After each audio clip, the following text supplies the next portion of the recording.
আজকে কুরবানি দেওয়া বলা হয়, যারা যাদের আল্লাহ সমর্থ দিয়েছে ওয়াজিব হয়েছে কুরবানি করো, আর যারা যাদের সমর্থ নাই গরিব মানুষ, যাদের ধনী গরিব ওই দিন সবাই খুশি করতে পারে, কারো মন যাদের খুশি না হয়, কারো মন ছোট না হয়, যাদের সবাই খুশি করতে পারে ওই দিন আল্লাহ কুরবানি করে এবং মাংস সবাই মিলে খাও।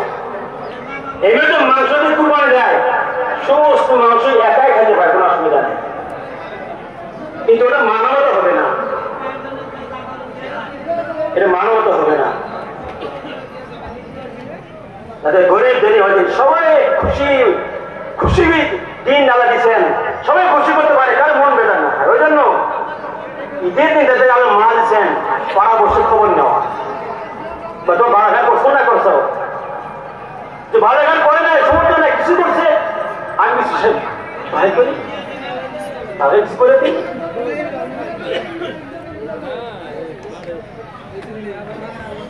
অলিমের মতো খুশির দিন ওইটা কবুল হবে, আমাদের খুশি ওইটা কবুল হবে যে খুশিটা রাসূলুল্লাহ সাল্লাল্লাহু আলাইহি সাল্লামের তরিকে করা হবে।